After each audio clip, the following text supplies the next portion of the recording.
Thank you, everyone.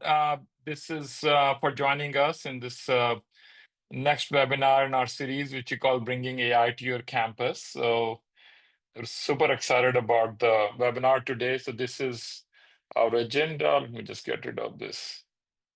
So I will go ahead and so I'm Sanjay Srivastava. I'm the founder and CEO of Vocareum, and I will go through a 5-minute intro about Vocareum.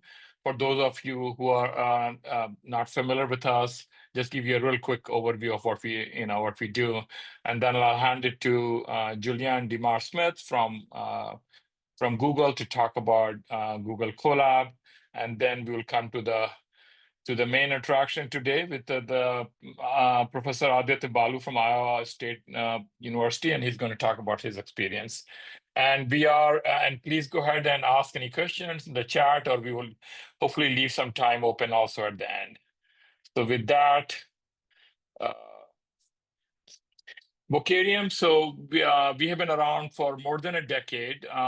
So our mission is to build what we call last mile solutions to deliver cloud resource to education. So the thesis is that public cloud is becoming, bigger and bigger deal, but often to deploy the resources in a classroom, you might need some special integrations and sort of a special constraints and features like grading and all that.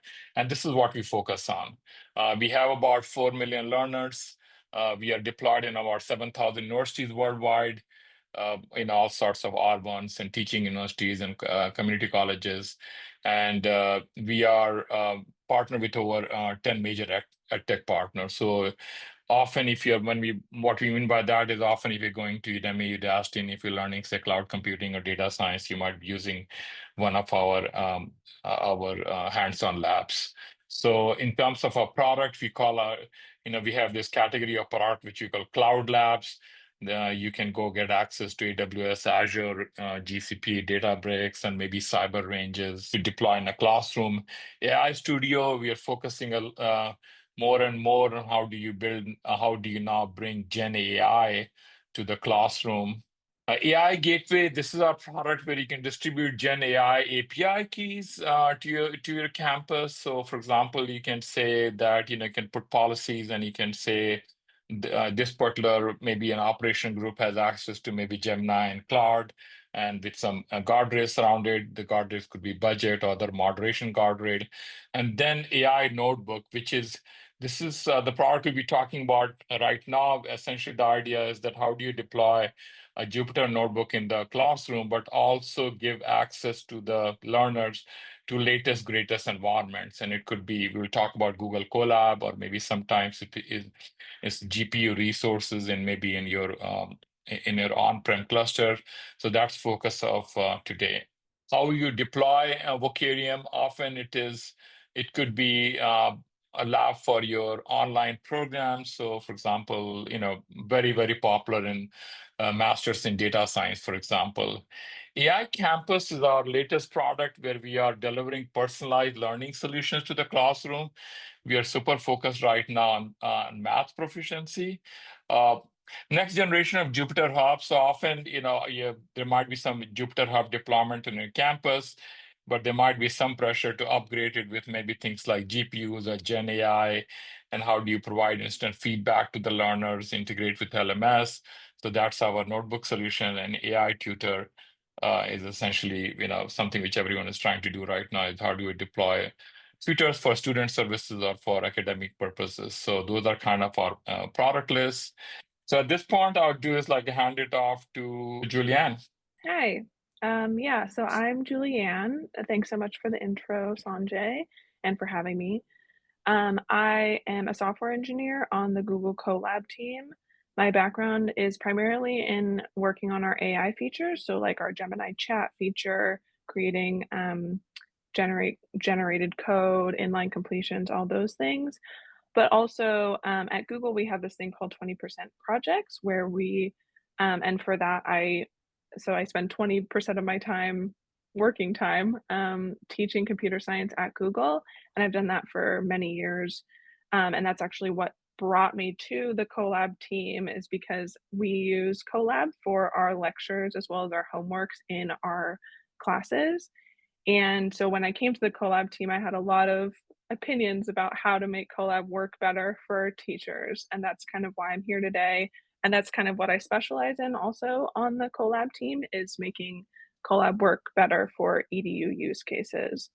So if you've never heard of Colab before, I'll just do a little overview. Basically, it is Jupyter notebooks in the browser. So a Jupyter notebook is basically a place that you can author code, but also annotate code. So it's made up of um, text cells, which you can see it says bar plots right here.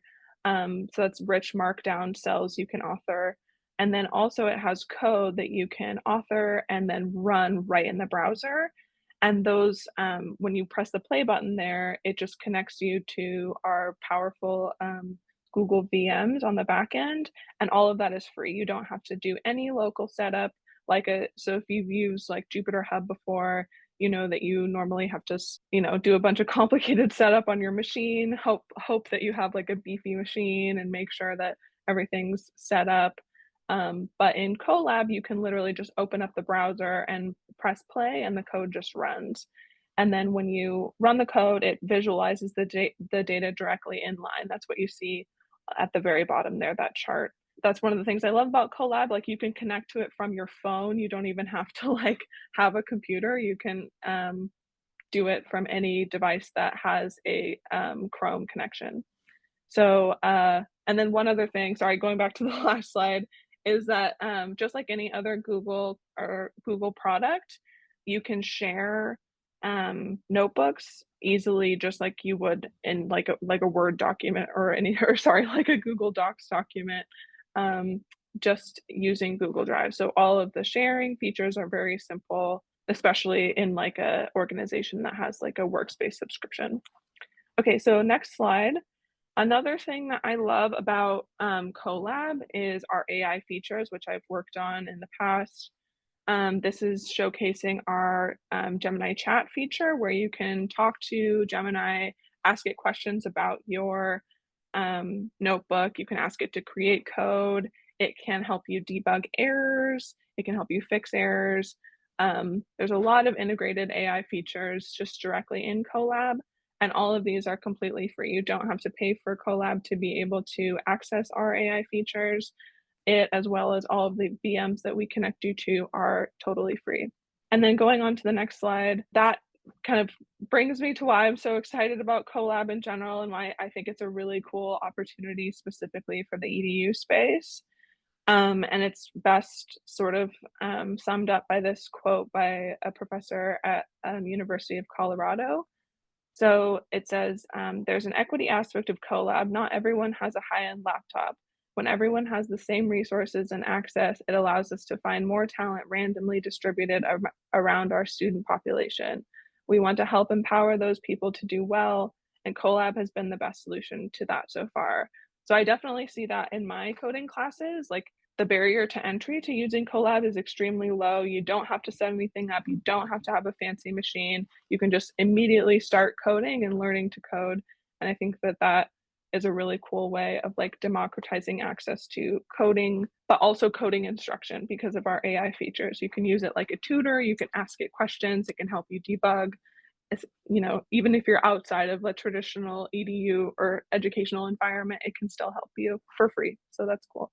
Yeah, so how does Vocarium come in here? So Vocarium is this awesome platform for coding instruction, and they have abstracted away a lot of the complexity that comes with trying to integrate with LMSs, but also they've built this awesome auto grading feature that makes it super easy for professors to be able to integrate Colab notebooks into their workflows.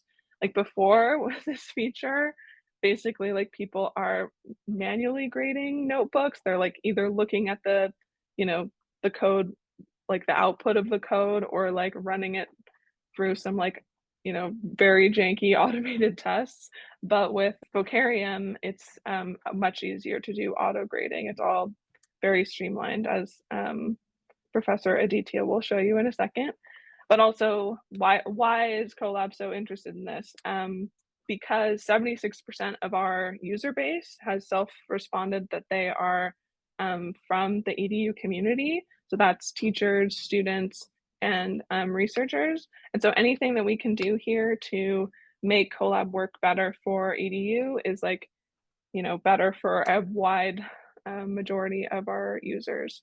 And then that leads me to thank you so much, Vocarium. These are such cool features that this partnership has created. And like, I am so excited to have everybody see them and to use them and to give us feedback on them. Thank you, Julianne. I guess I'll hand it to Aditya. Hi everyone, I'm Aditya Balu, and I'll be talking a little bit about the Iowa State and the Translational AI Center where I work. So just to introduce you to what Translational AI Center is, it's one of Iowa State's AI research center, which we have, and we have about 70 plus affiliated faculty across all the seven ISC colleges. And we work a lot on translating AI to other domains, not just restricted to the AI core, but apply applications of it to materials design, manufacturing, fintech, autonomy, and many more, as you can see on the right.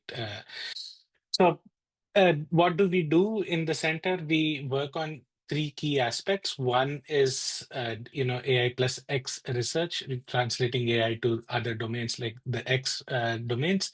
And we also have a lot of agile AI trainings. We'll talk a little bit about agile AI trainings, what we mean by that. And then we also work on workforce development, AI plus X workforce development and all. So in that sense, at Iowa State University, having working with a broad variety of people from all the seven colleges, and having learners from different variabilities. So some of them are people who want to be just aware of what AI is and how it is affecting our lives, and how to come up with AI-enabled strategies. And there are people who are interested in knowing a little bit more about AI. How do I apply AI to their respective domains, but they're facing a barrier to entry. And then there are people who are very interested in actively developing newer tools and techniques in AI. As I was saying, there are broad categories of people who are working learners, who are interested in being aware of AI, and those who are actively wanting to develop new AI tools and all. So in order to address all these three categories of people, what we ended up doing was we came up with educational activities for each of these, learners, and we organize a lot of tutorials, boot camps, and things like that for people who want to be just aware of AI and how AI-enabled strategies work. But at the same time, we also have a lot of literacy, and how do we create tutorials for AI plus X type research, and or AI plus X workforce in general.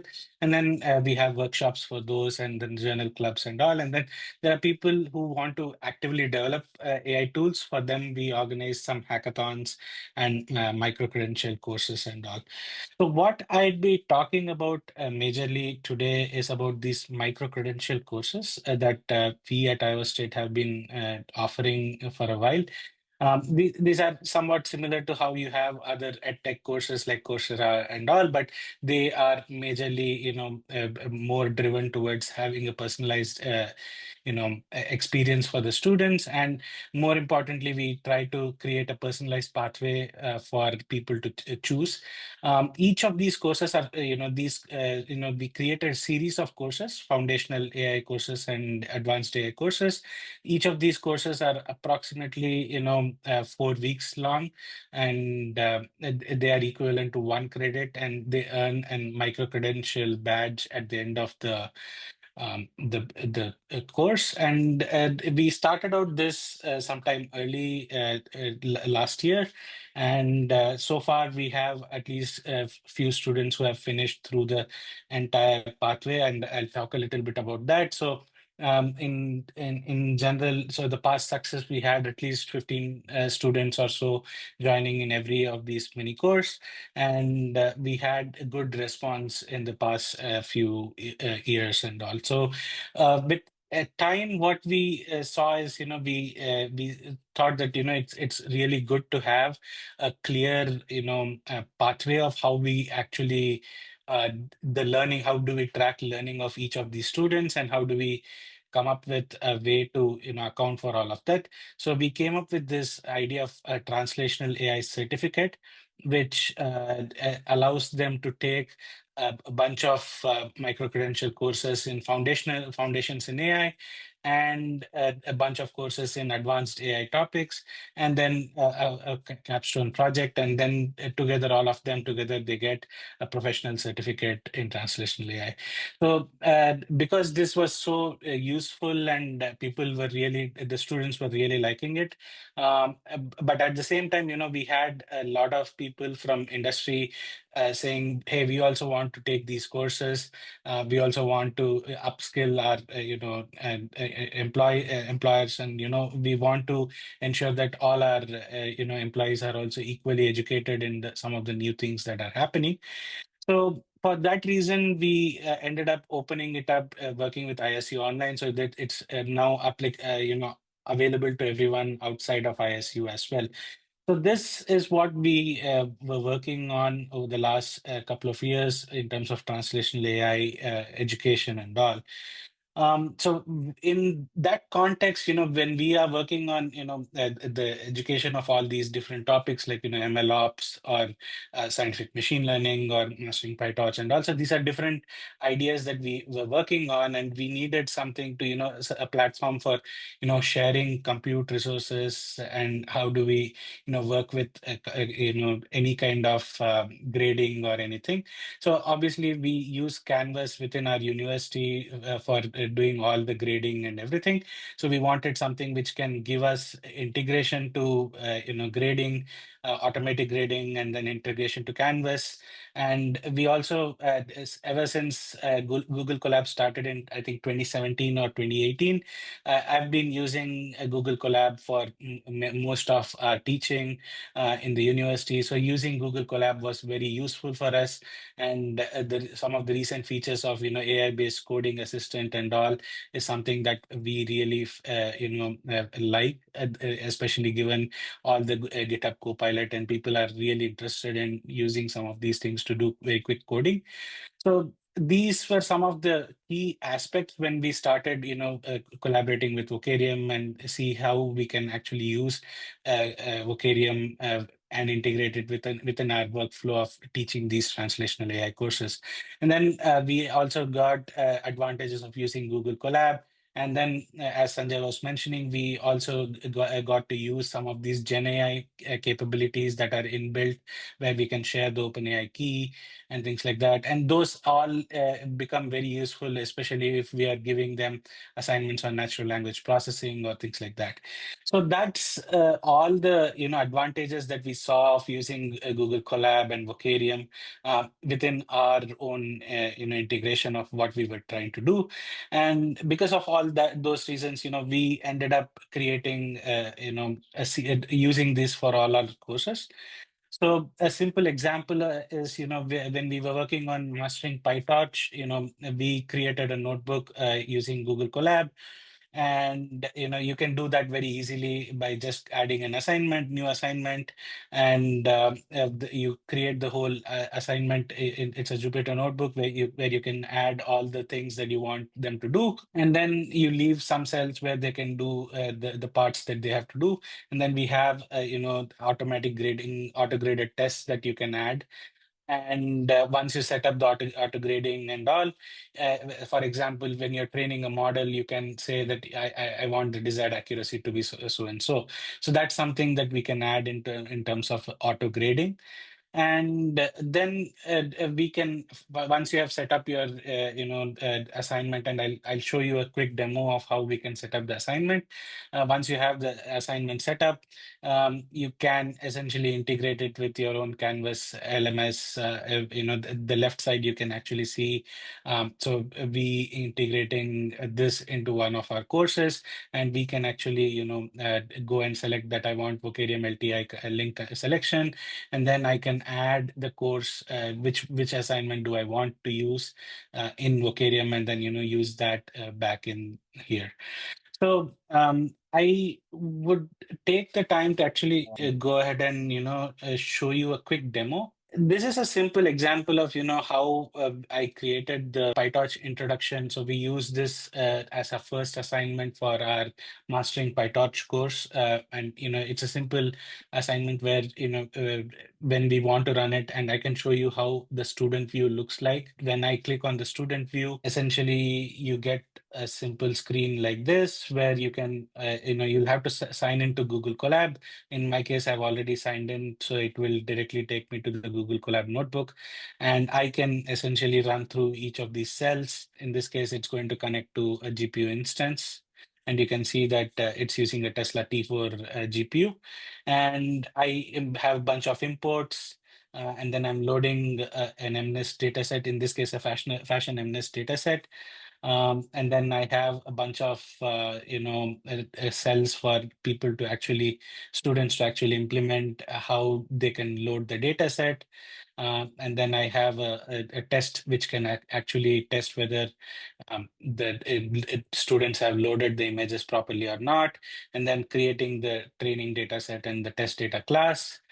And I also have a simple test for testing out how the model architecture. So in this case, I'm creating a model architecture, but will it work for the data set that I'm working on? So for that, I have a simple test that I have, and using those test cases and the loss function and all, you do the training, and then finally I have a test case in the end, which is going to check whether I get the accuracy that I desire the students should achieve in some sense.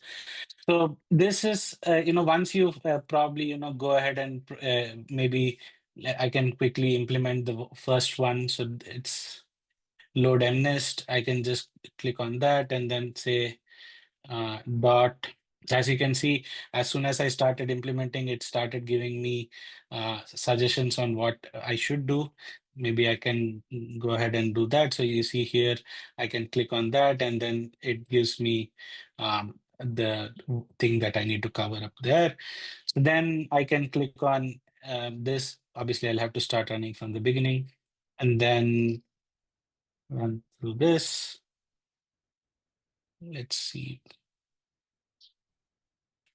This one is TK images.